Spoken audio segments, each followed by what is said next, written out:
ada 3 amalan spesial. Saya ulang, ada 3 amalan spesial yang diisyaratkan dalam Al-Quran dan Sunnah Rasulullah SAW, yang kemudian memberikan pintu-pintu surga khusus bagi pengamalnya. Jadi saya tidak usah banyak-banyak sebutkan dulu, 3 dulu saja. Nanti dari 3 ini, kira-kira Bapak Ibu sanggupnya yang mana? Dimulai sekarang, itu saja konsisten dikerjakan. Bapak sanggup masuk lewat pintu yang satu, masuk lewat situ. Sanggup pintu lewat yang kedua, masuk yang ke situ. Sanggup pada pintu yang paling utama, kerjakan dari sekarang. Niatkan kerjakan amalan itu sampai wafat, naik status jadi pekerja amalan dimaksudkan. Amalan pertama, awas hati-hati.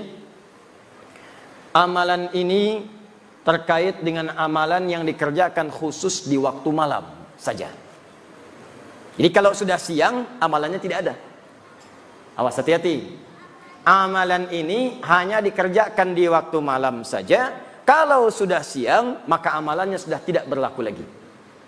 Jadi kalau Anda mendapatkan malam, segera kejar amalan ini, karena kalau sudah siang, tidak akan bisa Anda dapatkan lagi. Amalan yang pertama ini disebut dengan tahajud. Disebut dengan apa namanya? Tahajud.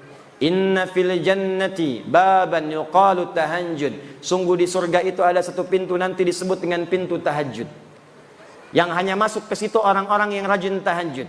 Bahkan dikatakan ainal mutahajjidun, ainal mutahajjidun. Mana ahli tahajud? Mana ahli tahajud? Fa idza dakhaluhu ughliqat. Kalau sudah masuk ahli tahajud, ditutup pintunya serapat mungkin. Jadi yang cuma ikut-ikut nonton melihat orang tahajud tidak bisa masuk. Hanya ahli tahajud tidak bisa masuk. Dan dahsyatnya ahli tahajud ini ketika masuk ke dalam surga yang dimaksudkan, diberikan tempat spesial oleh Allah langsung di taman surga. Jadi kalau Bapak Ibu tinggal di komplek, kemudian tinggalnya di depan taman, enak tidak? Bagus tidak? Nah, ada orang masuk surga tinggalnya di taman surga langsung. Dan keistimewaan yang kedua, dia langsung diperkenankan oleh Allah sebelum masuk ke surganya bisa melihat Allah langsung tanpa hijab. Yang di dunia tidak pernah ditatap. Kita ini selama hidup tak pernah menatap Allah. Hanya yakin iman, tapi tak pernah nampak dalam pandangan kita. Maka mustahil ada orang beriman yang tidak merindukan Allah. Mustahil. Semakin kuat iman kita, semakin rindu kita berjumpa dengan Allah. Tidak ada kerinduan terbesar bagi orang beriman kecuali 2. Berjumpa dengan Allah, menatap Rasulullah SAW. Karena itu pengamal amalan yang pertama ini, begitu kemudian dihisab, langsung wajahnya berbinar-binar gembira. Padahal belum masuk ke dalam surganya. Ada yang mengatakan sudah di surga, tapi bukan karena masuk surganya, karena berhasil menatap Allah tanpa hijab yang dia rindukan. Turunlah Quran surah ke-75, namanya surah Al-Qiyamah. Sebelum surga itu dimasuki, terjadi kiamat. Saat hisab berlangsung, muncullah keistimewaan itu. Ayat 22 sampai ayat 23. Perhatikan kalimat Al-Qurannya. Wujuhu yawma idzin nadhirah. Ada orang yang pada saat itu wajahnya berbinar-binar gembira. Ini di hari kiamat ada wajah yang gembira luar biasa. Nadhirah, terpancar aura kebahagiaan di wajahnya. Apa yang menyebabkan dia gembira? Padahal dia belum masuk surga. Ila rabbiha nadhirah. Rabb ila rabbiha nadhirah. Karena dia berhasil menatap wajah Rabbnya tanpa hijab sama sekali. Siapa orang ini? Bahkan hebatnya nanti, di ayat nanti akan disebutkan ahli ini. Orang-orang ini bukan sekedar bisa menatap Allah, tapi semua kebutuhan di surganya langsung diberikan oleh Allah tanpa perantara. Siap tahajud? Siap tahajud? Allahu Akbar. Insya Allah mudah-mudahan di hari kiamat kita dibangkitkan, ada pintu tahajud memanggil kita. Masya Allah. Ketika pintu tahajud memanggil, ada pintu lain lagi yang memanggil. Pintu ini disebut dengan Ar-Rayyan. Inna fil jannati, hadis Al-Bukhari, baban yuqalu Ar-Rayyan. Sungguh di surga itu ada satu pintu namanya pintu Ar-Rayyan. Pintu ini akan memanggil ahli puasa. Aina shaimun, aina shaimun. Ahli puasa. Puasa. Puasanya disebut dengan as-syam. Ya ayyuhalladzina amanu kutiba alaikumus Siam. Ingat, asyam bukan asyap. Asyap. Asyam. Asyam itu puasa. Ya. Saya baru turun dari bandara, saya lihat kemudian ada baligo besar. Asyap katanya. Baik. Tapi untuk ahli surga yang kedua ini yang spesial, asyam, orang yang rajin puasa. Jadi bukan cuma nunggu Ramadan. Pada Ramadan pengen Syawal. Dalam Syawal pengen Senin. Dalam Senin nunggu Kamis. Dalam Kamis nunggu pertengahan bulan Ayyamul Bid. Bahkan ada yang paling dahsyat, saking cintanya dengan puasa, ditunggu sampai dengan mengerjakan puasa Daud. Hari Senin puasa, Selasa tidak. Rabu puasa, Kamis tidak. Jadi kalau sedang puasa Daud, itu sudah puncak tertinggi puasa sunnah. Puncak tertingginya. Jadi kalau masuk misalnya Kamisnya mesti buka, jangan puasa. Orang yang biasa puasa Senin Kamis, kemudian puasa Daud, maka ketika jatuh bersamaan dengan puasa Senin Kamisnya, pahalanya dituliskan sekaligus. Apa dalilnya? Al-Bukhari, idza maridal abdu aw safar kutiba lahu mithla ma kana alaihi muqiman sahiha. Kalau ada seorang hamba mengerjakan amalan tertentu, rutin terbiasa dengan itu, tiba-tiba dia sakit atau punya halangan atau bahkan sedang safar dan tidak mengerjakan amalan itu, maka pahalanya tetap dituliskan walaupun dia tidak mengerjakannya. Ada yang biasa puasa safar, karena safar dia buka, au ala safarin, atau dia sedang safar, perjalanan jauh, tidak puasa di hari itu, maka pahala puasanya tetap dituliskan. Maka ada amalan ketiga, ini yang ingin saya percepat. Maaf, kalau Anda mengerjakan amalan ini, maka akan otomatis terdorong jiwa kita mengerjakan amalan yang lain. Biasa puasa, belum tentu tahajud. Biasa tahajud, belum tentu puasa. Tapi kalau Anda mengerjakan amalan yang ketiga ini, maka otomatis diri kita ini akan dipaksa seketika ingin menunaikan tahajud. Seketika nikmat puasa. Saking hebatnya amalan ketiga ini, kalau yang tadi pintu tahajud masuk, pintu puasa masuk, pintu sedekah masuk. Yang ini semua pintu surga berebut memanggil namanya. Apakah amalan itu? Itulah amalan ahli Al-Quran. Amalan ahli Al-Quran. Saya tuliskan ayatnya, saya hadirkan hadis-hadisnya, nanti saya contohkan langsung pembuktiannya dan cara berinteraksi dengannya. Nanti kita sepakat mulai malam ini, insya Allah kita mencoba menjadi ahli Al-Quran. Siap insya Allah? Ya, harus siap. Ya, harus siap. Mudah-mudahan saat wafat kita tercatat sebagai ahli Quran dan bisa mendapatkan apa yang dijanjikan. Ya. Quran surah 13 Ar-Ra'd ayat 23 sampai 24. Jannatu 'adnin yadkhulunaha wa man salaha min abaihim wa azwajihim wa dhurriyyatihim wal malaikah yadkhuluna 'alaihim min kulli babin salamun alaikum bima sabartum fa ni'ma uqbad dar. Fa ni'ma uqbad dar. Awas, hati-hati, ini nanti tanpa batas nih. Siapapun, mau pejabat, mau diplomat, birokrat, ustadz, rakyat biasa, pedagang, siapapun. Status naikkan. Nanti saya berikan contoh di mana sahabat-sahabat Nabi dan tabi'in ingin berusaha menjadi bagian dari ayat ini dan hadis-hadis yang dimaksudkan. Jannatu 'adnin yadkhulunaha. Ada ahli surga yang akan masuk surga nanti lewat surga Aden. Awas, hati-hati. Aden ini termasuk surga yang indah. Saking indahnya, banyak orang-orang bahkan di Eropa diberi nama dengan nama surga ini. Masuk surga Aden. Saking indahnya nanti kita akan bahas. Ternyata nanti akan masuk lewat semua pintu surga. Yang dahsyat, bukan hanya orang itu saja. Awas, hati-hati. Wa man salaha min abaihim. Allahu akbar. Bapak-bapaknya, ibunya yang soleh digandeng oleh dia. Jadi anak ini mengamalkan satu amalan, dan amal ini saat dikerjakan didukung oleh bapak ibunya. Di bapak ibunya ini gak maksimal, gak mampu seperti anaknya. Anaknya hafal Quran, bapaknya tidak. Anaknya hafal Quran, ibunya bukan hafizah. Tapi karena kesungguhan bapak ibunya, ngantar dia ke pesantren, mendoakan tiap malam, anaknya 30 juz, ibunya juz 30, tapi ketika masuk surga, anaknya bangga menggandeng bapak ibunya, diperkenalkan kepada semua penduduk langit dan bumi. Bagaimana menjadi ahli Al-Quran itu? Karena berdasar riwayat-riwayat yang sahih, ternyata maaf sekali, ahli Al-Quran itu ternyata bukan sekedar hafal 30 juz.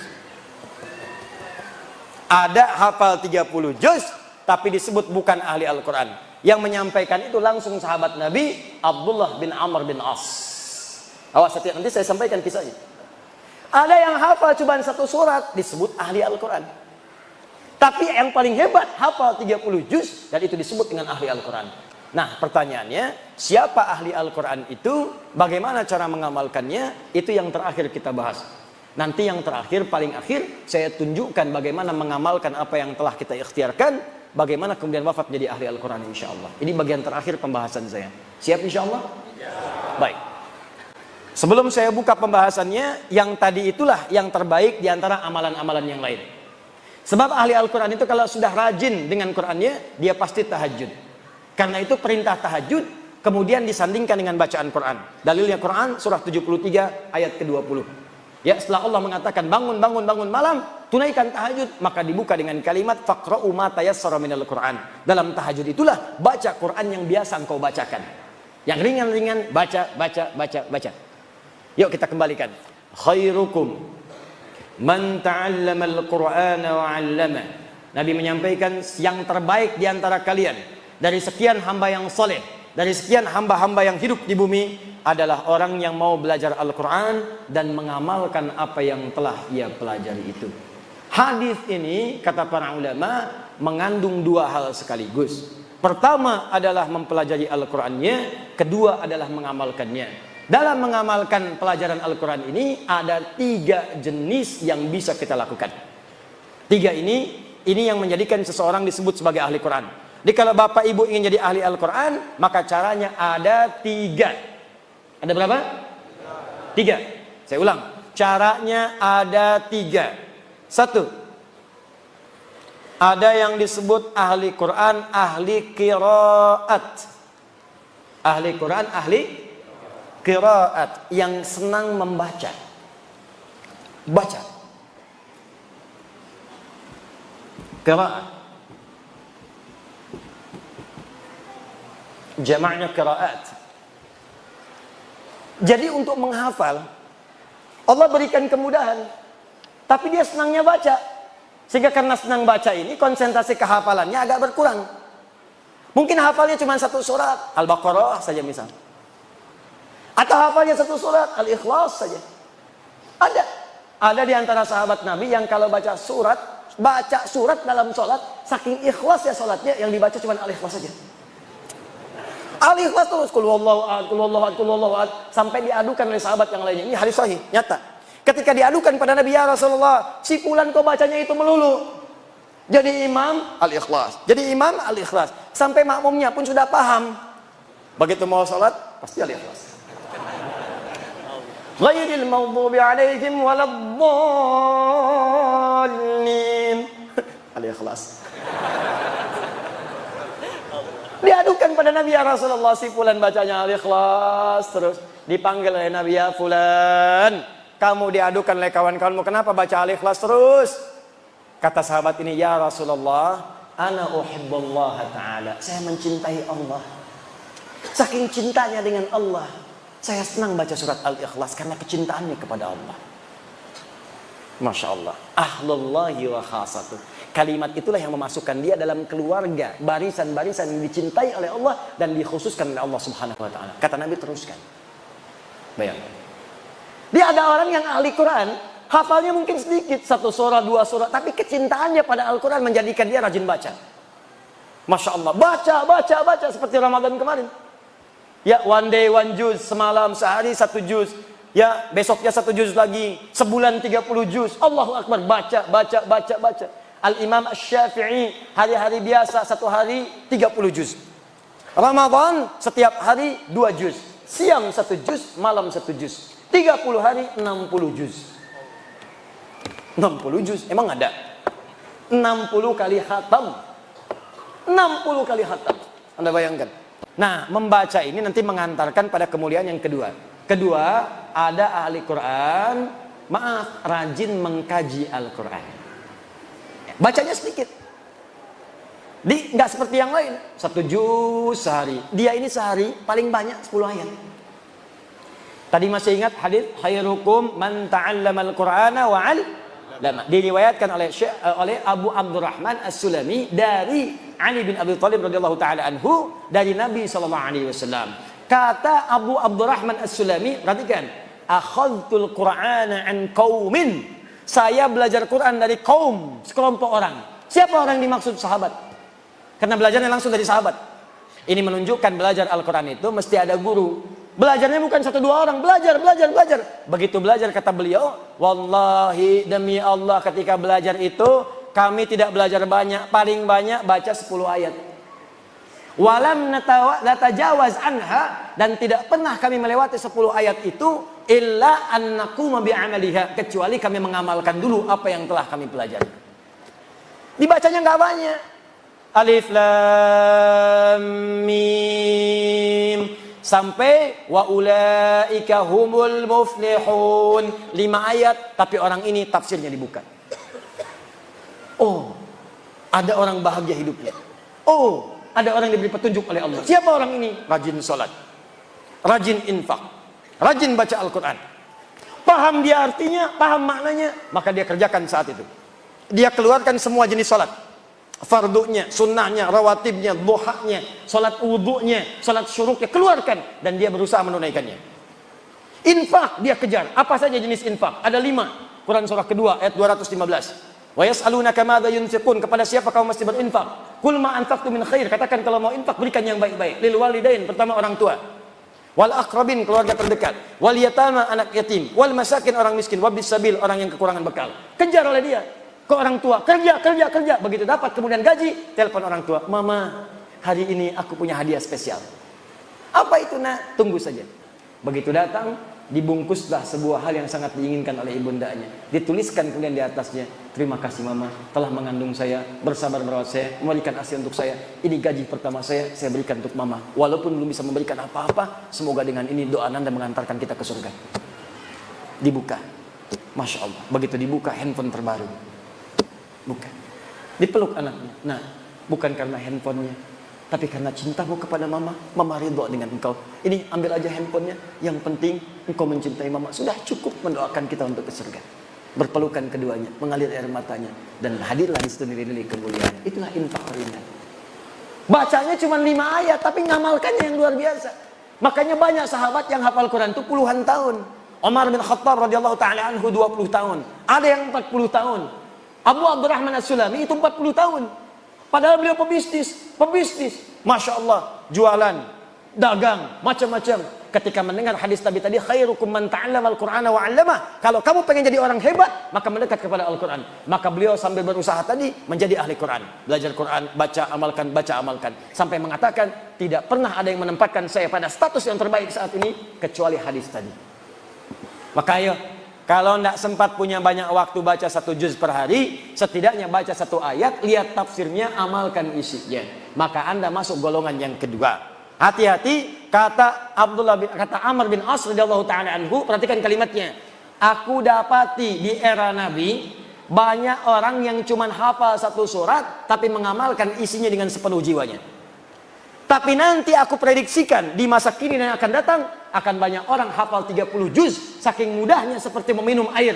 Air itu diminum tidak ada hambatan, masuk langsung. Kata Amr bin As, ya ada orang yang akan hafal Quran semudah meminum air, tapi sangat berat dalam mengamalkannya.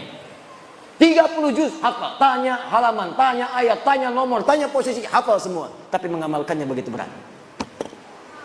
Hati-hati. Dia hafal ayat tentang bersikap baik. Awas, hati-hati. La yasraqu min qaum, jangan saling mencela. Tapi mengamalkannya sulit.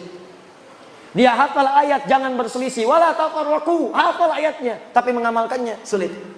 Hanya karena 1 kunut, 1 tidak berselisih, padahal ayatnya hafal. 1 bismillah jahar, 1 sir berselisih, padahal ayatnya hafal. Ada terjadi seperti itu? Ada. Berarti prediksi sahabat itu benar. Maka kalau ingin jadi ahli Quran, pilihan pertama banyak membaca, pilihan kedua menelaah. Yang ketiga, ini yang paling hebat. Orang yang mampu menghafal Quran selama hidupnya dan berusaha mengamalkannya. Orang ini disebut dengan hamilul Quran. Hamilul Quran. Orang sekarang menyebutnya hafid. Orang dulu tidak menyebut hafid. Karena hafid itu orang yang hafal hadis 100.000 hadis dengan sanadnya plus matanya. Orang-orangnya sampai ke Nabi dan isinya 100.000 disebut hafid. Tapi kalau hafal Quran dengan mengamalkannya disebut hamilul Quran. Orang yang mengandung Quran dalam dirinya. Ibu hamil mengandung maka akan menjaga kandungan. Makan makanan yang baik, ya, cari yang bergizi, dijaga perilaku supaya bayi yang dikandung itu baik, sehat keluarnya, janinnya bagus, bayi bagus. Maka orang yang mengandung Al-Quran pun akan menjaga Quran dalam dirinya. Dia akan menjauh dari yang haram, menjauh dari perkataan yang buruk, dan dia kejar untuk mendapatkan status yang terbaik. Itulah yang paling indah.